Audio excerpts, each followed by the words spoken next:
Մեղավոր գործարարիքին միացած մեր բոլոր լսողներին եւ դիտողներին մեզ 106 եւ 5 հաճախականությամբ եք լսում կամ մեզ դիտում եք մեր թվային հարթակներում։ Թարմ ուղեղով զրույցն ենք սկսում։ Առաջին խոսափողի մոտ Էդգար Արաքելյանն է, քաղաքագետ։ Բարև ձեզ, պարոն Արաքելյան, շնորհակալ եմ, որ մեր տաղավարում եք այսօր։ Շնորհակալ եմ հրավերի համար։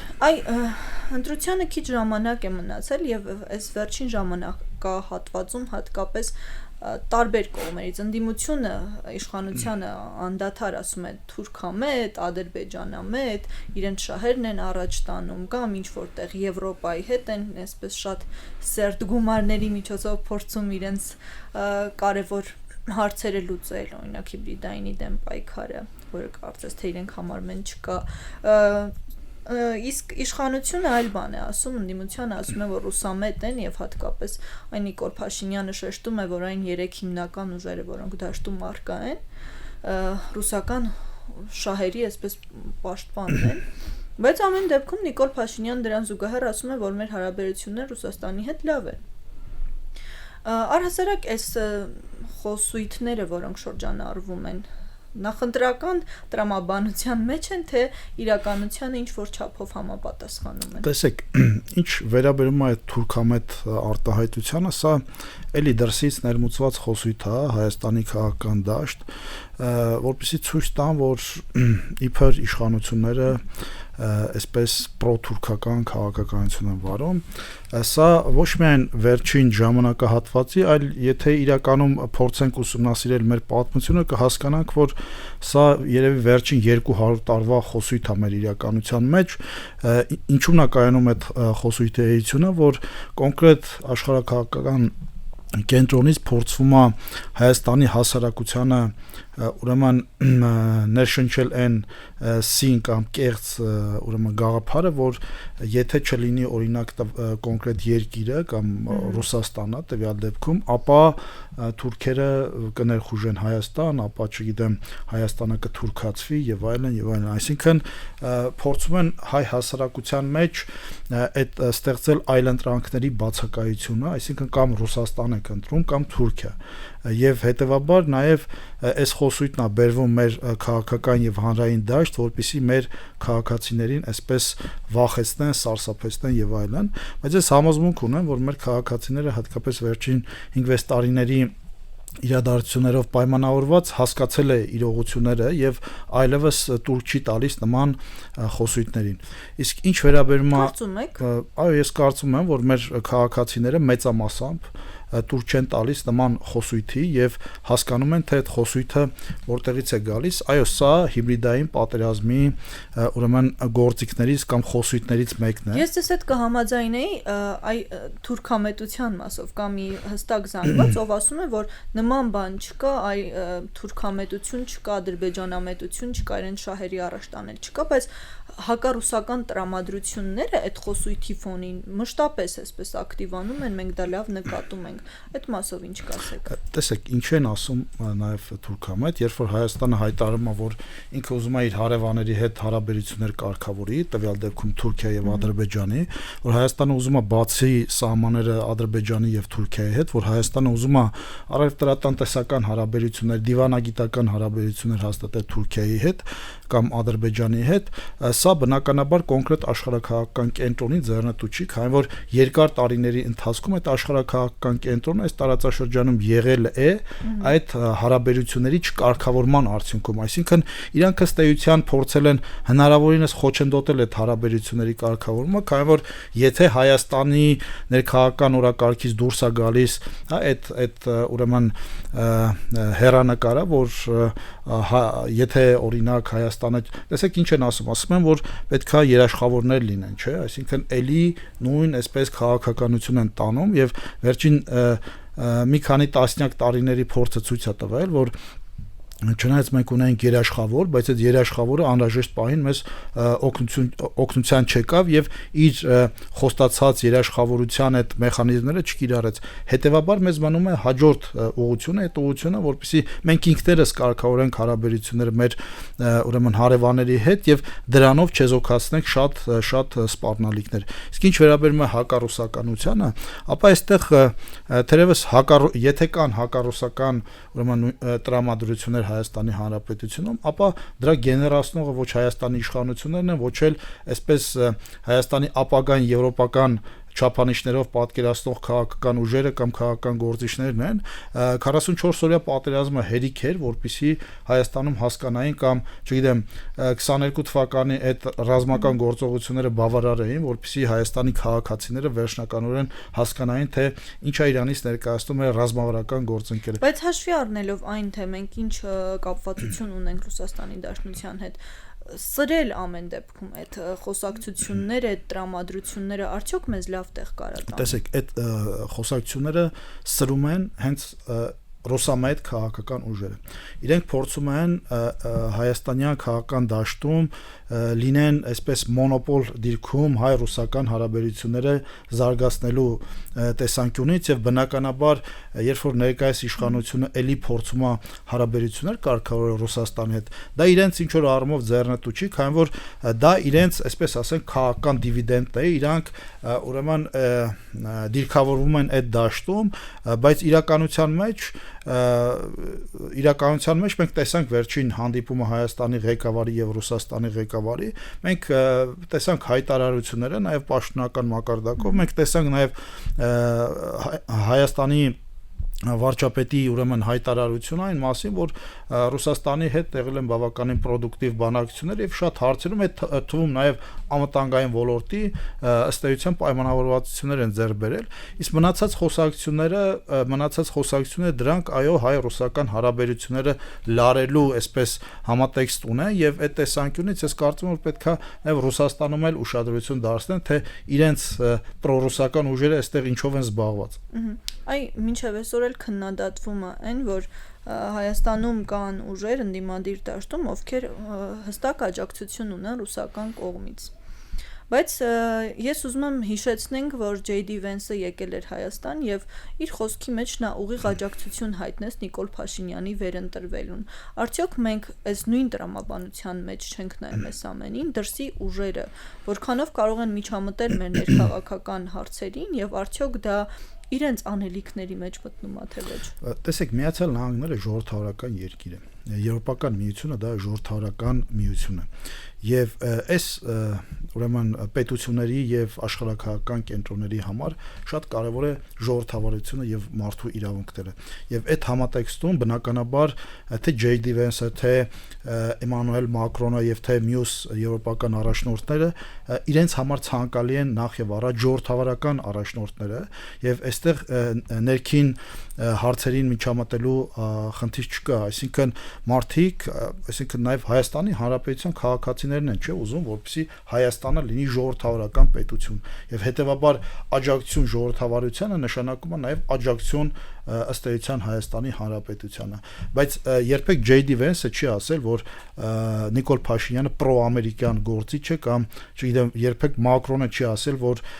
ըստ էության Նիկոլ Փաշինյանը կամ քաղաքացիական պայմանագիր կուսակցությունը պրոեվրոպական ինչ որ քաղաքական ուժ է։ Իրենք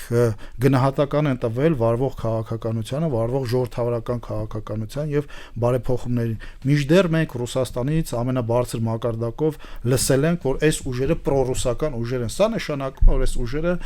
իրենց քաղաքականությամբ ավելի շատ միտված են ռուսական շահի սպասարկմանը կամ ռուսական արտաքին քաղաքականության սպասարկմանը, քան Հայաստանի Հանրապետության եւ իրենց հայտարարություններում, խոսույթներում, գործողություններում մենք տեսնում ենք դա, այսինքն դա այլևս թաքցնելու ինչ որ բան չէ եւ դա ըստ էության իրենք էլ այլևս չեն թաքցնում։ Իսկ դուք նկատում եք հիբրիդային պատերազմի առկայությունը։ Դա իհարկե նկատում ենք, քանի որ մենք գրեթե նաև համոզված եմ դուք ամենօրյա ռեժիմով առնչվում եք այն կեղծ տեղեկատվությանը, որ տարածում է մեր մամուլով եւ սոցիալական ցանցերով։ Բարեբախտաբար իմ Facebook-յան news feed-ը լրադաշտը զտված է եւ ես այդքան հաճախ չեմ հանդիպում։ Տեսեք, դուք պրոֆեսիոնալ լրագրող եք եւ դուք հասկանում եք, տարբերակում եք հիմնականում կեղծ տեղեկատվությունը իրական տեղեկատվությունից, այս ապատեղեկատվությունը եւ հիբրիդային պատերազմը ուղղված է մեր շարքային քաղաքացիներին, ովքեր օբյեկտիվորեն կարող են չտարբերել օրինակ արհեստական բանականությամբ ստեղծված օրինակ, չգիտեմ, օլիգարխի հայտարարությունը իրական օլիգարխի հայտարարությունից կամ կեղծ տեղեկատվությունը ոչ իրական տեղեկատվությունից, քանի որ այդ առումով էլ իրենք պրոֆեսիոնալ են, այսպես ուրեմն պրոֆեսիոնալ են վարվում եւ կարողանում են ըստ էության մոլորության մեջ դնել մեր հասարակությանը եւ քաղաքացիները եւ այստեղ ես կարծում եմ իմ ձեր եւ պրոֆեսիոնալ հանրույթի նաեւ այսպես ասենք նպատակը պետք է լինի, որպեսզի մենք էլ մեր գործունեությամբ փորձենք նաև մեր հանրությանը բացատրել, ասել, ներկայացնել, թե որտեղից ինչ կարդան կամ այս կոնկրետ տեղեկատվությանը համապատասխանում է իրականությանը, թե չի համապատասխանում։ Սա ոչ միայն Հայաստանի խնդիրն է, սա նաև գլոբալ, հա, այսպես խնդիր է, բայց հաշվի առնելով, որ մենք առաջիկայում ընտրությունների առաջ ենք, բնականաբար այդ ուղղորդումները շատ ավելի կլինեն եւ երբ որ մենք խոսում ենք հիբրիդային պատերազմից եւ կեղծ տեղեկատվության տարածումից, տեսեք վերջերս ընդամենը 3 էլի հայտարարվեց մի քանի տասնյակ այսպես սոցիալական այդ կայքերի էջերի բացահայտման մասին, որոնք ուղիղ կապված են Ռուսաստանի հետ եւ ուղիղ կապված են Հայաստանում ռուսական օլիգարխի հետ։ Եվ այդ մարդիկ այսօր հայտարարում են, որ օրինակ Ռուսաստանը հայտարարում, որ մենք պատրաստ ենք Հայաստանին աջակցել հիբրիդային պատերազմի հարցում, մինչդեռ ընդամենը պետքա Հայաստանի դեմ հիբրիդային պատերազմ չվարել։ Կարծում եք այսպես Ռուսաստանը ունի թեկնածու Հայաստանում։ Ես կարծում եմ, որ Ռուսաստանի համար առաջին թեկնածուն Հայաստանում դա Ռոբերտ Քոչարյանն է, չնայած այսօր ավելի ակտիվ է, հա, միգուցե Երևանում Սամվել Կարապետյանը կամ իր թիմը, բայց Ռուսաստանի միտումնավոր էր աջակցությունը բացահայտ հայտնելը։ Ես չեմ կարծում միտումնավոր էր, իրենք ունեին կոնկրետ նպատակ ցույց տալու, որ այս մարդիկ իրենց ուրեմն պաշտպանության տակ են, բայց բնականաբար իրենք միգուցե չէին հաշվարկել, որ սա մեր հասարակության մոտ կարա բացասական ուրեմն ընկալումներ ունենա եւ վերջնականորեն ըստ էության հոդս ցնդեցնի այս մարդկանց են պնդումները, որ իրենք կապ չունեն Ռուսաստանի հետ, որ իրենք այսպես ազգային մողումներից ելնելով եկել են եւ այսպես փրկեն Հայաստանի Հանրապետությունը։ Սա վերջնականորեն ապացուցեց եւ հաստատեց, որ այս մարդիկ աշխատում են կոնկրետ երկրի աշխարհակահաղական շահերը սպասարկելու համար։ Այ Սամվել Կարապետյանի թիմը հաճախ դժգոհություններով է հանդես գալիս բողոքի ակցիաներով, որ իշխանությունը խաթարում է իրենց գործունեությունը, այ վերջին նախագծի հետ կապված իրենք բավականին ակտիվ քննադատում էին, բանավեճ տեղի ունեցավ այդ առիթով, որ Սամվել Կարապետյանի անուն ազգանունը պիտի չլինի, այ չեք կարծում, որ ամեն դեպքում դա խոչընդոտում է եւ ժողովրդավարությանը հակասում է։ Տեսեք, ես միշտ ասում եմ, որ երբեմն մենք պետք է ժողովրդավարությունը պաշտպանենք հենց ժողովրդավարությունից, ինչ առումով, որ մենք չպետք է հնարավորություններ ստեղծենք, որպեսզի ավտորիտար ուժերը օգտագործեն ժողովրդավարական գործիքները, գան իշխանության ու վերջնականորեն վերացնեն այդ ժողովրդավարությունը։ Սա շատ կարևոր խնդիր է, բայց միևնույն ժամանակ կոնկրետ այդ կետի հետ կապված բնականաբար կար մանիպուլյացիոն մեծ դաշտ, քանի որ մենք գիտենք, որ Սամվել Կարապետյանը չի կարող եւ իրավունք չունի դառնալ Հայաստանի Հանրապետության վարչապետ, իրավունք չունի լինել ուրեմն այդ ցուցակում, հա, կուսակցական ցուցակում եւ այս բացով, հա, օրենսդրական բացով իրենք փորձում են Սամվել Կարապետյանի անունը մտցնել այդ ցուցակի մեջ, այդ քվեաթերթիկի մեջ եւ դրանով մանիպուլացնել հերթական անգամ մեր քաղաքացիներին, ասելով այդ տեսեք օրինակ Սամվել Կարապետյանը ցուցակի մեջ եւ հետեւաբար կարող է լինել նաեւ Հայաստանի Հանրապետության վարչապետ։ Այդ օրենսդրական այդ փոփոխությունը նախկինում եղել է եւ որքան ես գիտեմ դա պարզապես վրիպակի արդյունքում տեղ չի գտել ընտրական օրենսգրքում եւ հիմա դա շտկվել է եւ սա շատ կարեւոր է, քանի որ տեսեք այստեղ էլ կար կրկնեմ մանիպուլյացիայի մեծ դաշտ, որ իրենք կարող էին հանրությանը սա այլ կերպ ներկայացնել։ Տեսեք, եթե խոսում ենք Սամվել Կարապետյանի մասին եւ ռուսամետության ու հակառուսական տրամադրությունների մասին, մենք գիտենք, որ Սամվել Կարապետյանը ունի երկու երկրի քաղաքացիություն, Ռուսաստանի Դաշնություն, երրորդը Հայաստանի Հանրապետություն, Ռուսաստան եւ Կիպրոս։ Բայց Կիպրոսի մասին օրինակ ընդհանրապես չի խոսվում, միայն խոսում են, որ նա Ռուսաստանի Դաշնության քաղաքացի է։ Տեսեք, մի կողմից է, սա ոնց տեսեք, նույն Ռոբերտ Քոչարյանը խոսում է արևմուտքի դեմ, բայց իր թորները ծնվում են, չգիտեք ինչու, այդ նույն Արևմուտքում Միացյալ Նահանգներում։ Նույն Սամվել Կարապետյանը խոսում է Արևմուտքի դեմ եւ Հայաստանին կոչ անում, որպեսզի ըստ էության դառնա Ռուսաստանի ծայրագավառ, ավելին կոչ անում, ոչ թե կոչ անում, հայտարարում է, որ եթե իրենք լինեն իշխանության կամ հայտարարում է, որ ինքը կողմ է, որպեսզի ռուսերեն լեզուն Հայաստանում լինի երկրորդ պաշտոնական լեզուն, ու դրանով հանդերձ իրենց նաև ըստ էության ձգտում են նաև արևմուտքի քաղաքացի լինել։ Այսինքն այստեղ է, որ այդ հակասությունը ցույց է տալիս, ինչու են այս մարդիկ օրինակ Հայաստանին ու հայ ժողովրդին տեսնում ռուսական ծիրի մեջ, պետություն, որը այսօր տնտեսական աշխարհակաղակական լուրջ խնդիրների առաջ է եւ այսօր այլևս Ռուսաստանի այն քիչ մնացած մարդիկ, ովքեր մտածում են եւ որոշակի մտահոգություններ ունեն Ռուսաստանի ապագայի նկատմամբ, այսօր արդեն իսկ իրենք այլևս բացեբաց խոսում են Ռուսաստանի տնտեսության վատթարագույն վիճակի մասին եւ 2026 թվականը թերևս լինի ռուսական տնտեսության կոլապսի ժամանակահատված, քանի որ արդեն նախորդ 2 ամիսներում Ռուսաստանի հնան 1.5%-ով, եթե չեմ սխալվում, կրճատվել է եւ այդ տենդենսը շարունակվում է եւ մարդիկ մասնագետները ասում են, որ սա կարող է վերածվել երկնիշ տնտեսական անկման, այսպես գործընթացի։ Ու հիմա այս մարդիկ ուզում են Հայաստանին տանեն այդ համակարգում տեղավորեն, բայց իրենք, չգիտեք ինչու, ձգտում են դառնալ Կիպրոսի քաղաքացի, Միացյալ Նահանգների քաղաքացի ու այսպես շարունակ։ Սա ցույց է տալիս, որ այս մարդիկ ընդամենը ունեն նեղ անձնական շահեր գալու իշխանություն եւ շարունակելու են ալան-թալանա, որը իրանք իրականացրել են նախկին 20-25 տարիների ընթացքում, իրանք չի հետաքրքրում Հայաստանի Հանրապետության ճակատագիրը, իրանք չի հետաքրքրում հայ ժողովրդի ճակատագիրը, իրանք հետաքրքրում է բացառապես իրանք իշխանություն եւ այստեղ իրանք ըստ էության մեծ տարբերություն չեն էլ դնում, իրանք կլինեն օրինակ գուբերնիայի գուբերնատոր, թե Հայաստանի անկախ հանրապետության նախագահ կամ վարչապետ, քանի որ իրանք խնդիրը բացառապես Հայաստանում ունենալ իշխանություն եւ Հայաստանում ձեռ բերել այն նախկին տնտեսական լծակները, որոնք ունեին։ Երբ խոսում ենք Ռուսաստանի եւ նաեւ ներողություն, նաեւ թույլ չտալ, որպեսզի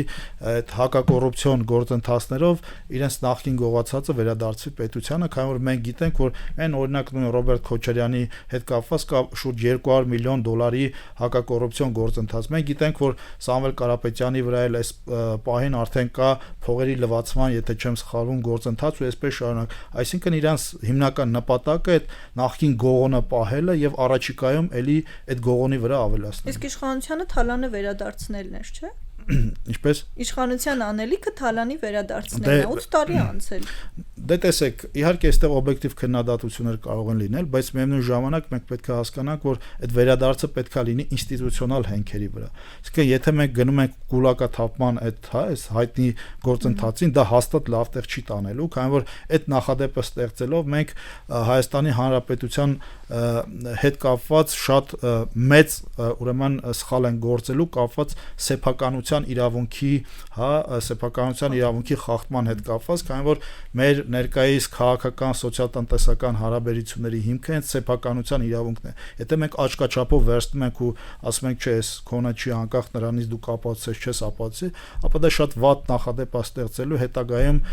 այլ իշխանությունների կողմից նման կերպ վարվել։ Սա է հիմնական պատճառը, որ այդ գործընթացը դանդաղել է, բայց այսօր մենք արդեն տեսնում ենք, որ տասնյակ, եթե ոչ հարյուրավոր գործեր կան հարուցած արդեն, որոնց գումարային չափը, եթե չեմ սխալվում, արդեն հասնում է մոտ $2 միլիարդ։ Իսկ արդեն 780 միլիոնի չափ, դոլար, արդեն Հայաստանի Հանրապետությանը վերադարձվել է գույքի եւ դրամական միջոցի տեսքով։ Ռուսաստանի մասին շատ խոսեցինք, բայց մի հարց էլ քննարկենք ու անցնենք, երբ խոսում ենք Հայաստանի եւ Ռուսաստանի հարաբերությունների մասին, մշտապես ասվում է մեր կախվածության մասին։ Հակառակ կողմից Ռուսաստանի Դաշնությունը կախվածություններ ունի Հայաստանի Հանրապետությունից։ Իհարկե Ռուսաստանը կախվածություն ունի Հայաստանի Հանրապետությունից եւ այսօր ավելի շատ Ռուսաստանը կախվածություն ունի Հայաստանի Հանրապետությունից, քան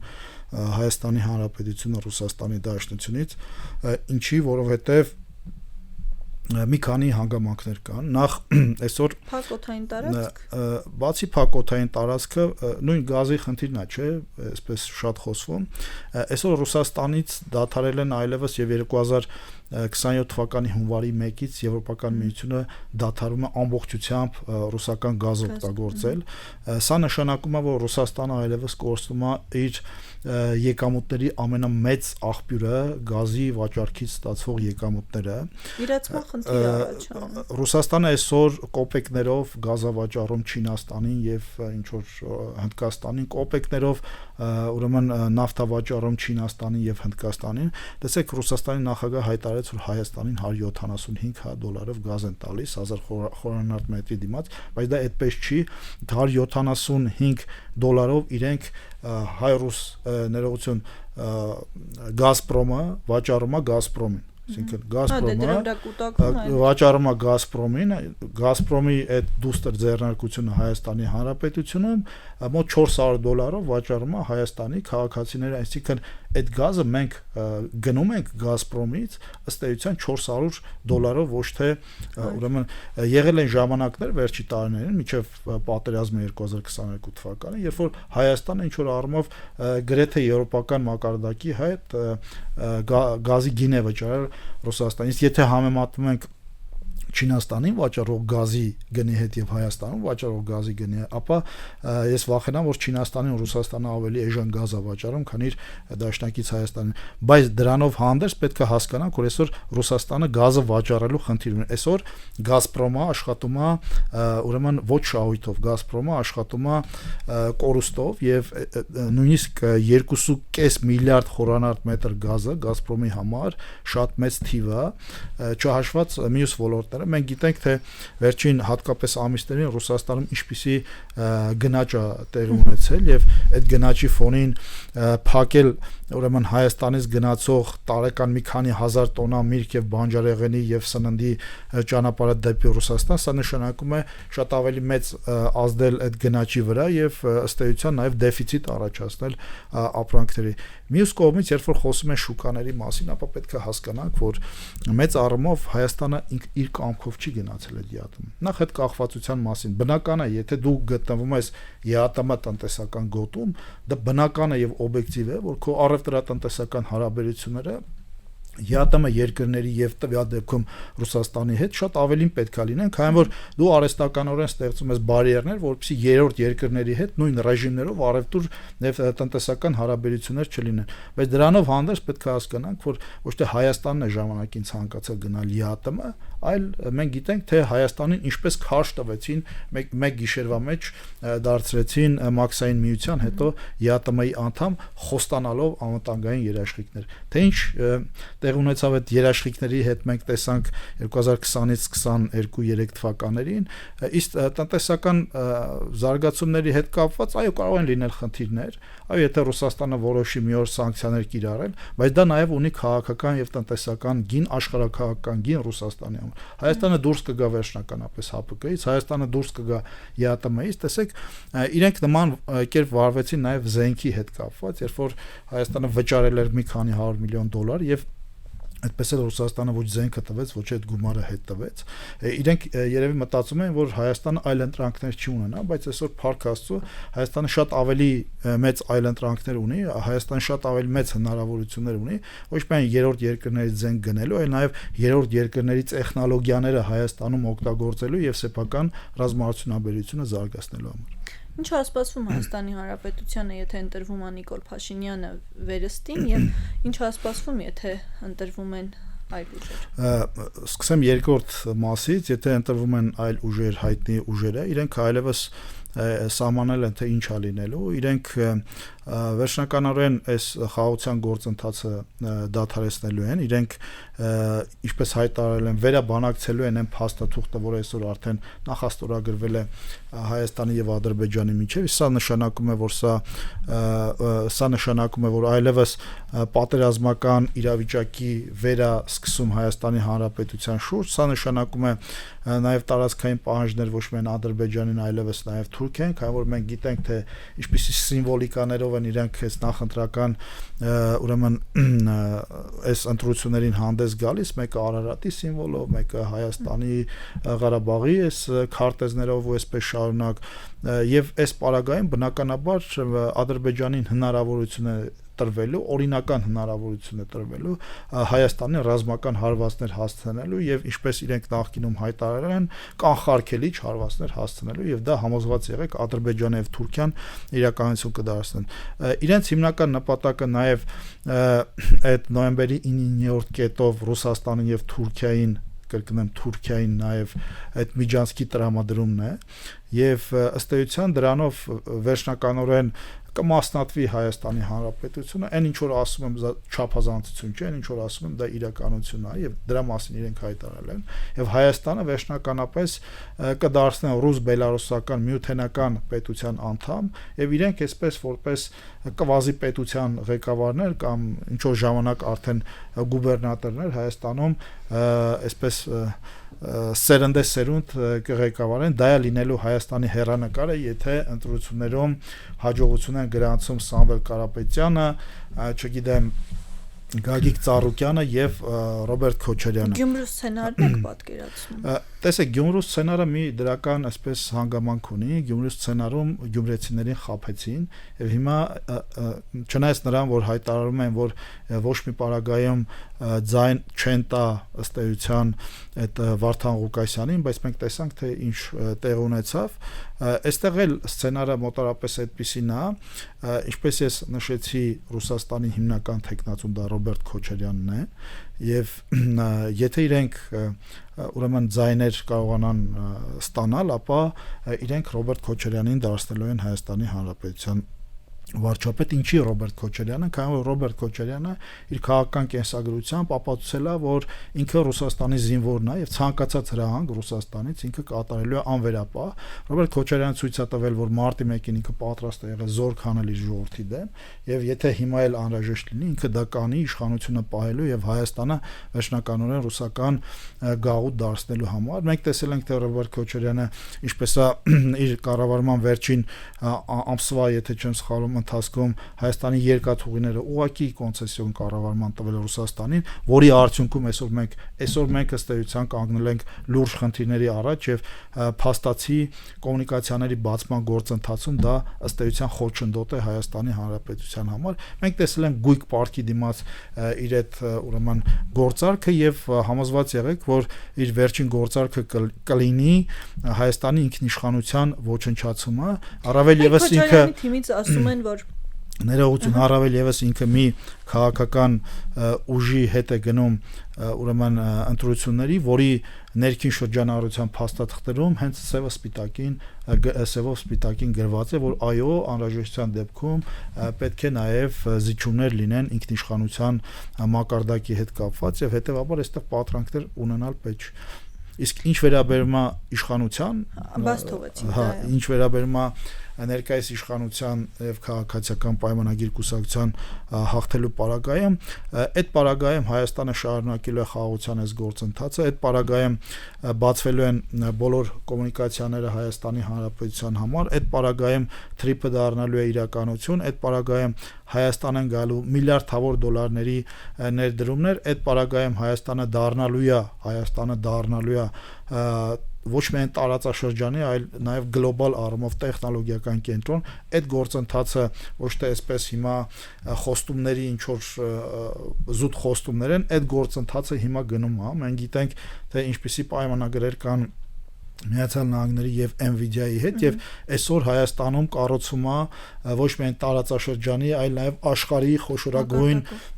աշխարհի խոշորագույն դատա կենտրոններից, արհեստական բանականության դատա կենտրոններից մեկը, որը Հայաստանին դարձնելու է գլոբալ խաղացող եւ ահա ներկայիս իշխանության հաջողության պարագայում շարունակվելու են այդ գործընթացները եւ մենք ունենալու ենք, չնայած արդեն իսկ ունենք բավականին լուրջ ռազմական արդյունաբերություն եւ կախվածություն չենք ունենալու ըստ էության կամ մեծ կախվածություն չենք ունենալու երրորդ երկրներից ու այսպես շարունակ։ Սպասենք, տեսնենք։ Դե այո, սպասենք, տեսնենք։ Շնորհակալ եմ ձեզ։ Շնորհակալ։ Մեզ լսողներին եւ դիտողներին հիշեցնեմ, որ իմ զրուցակիցը քաղաքագետ Էդգար Առաքելյանն էր, դուք լսում եք Գործարարալիքը, կհանդիպենք։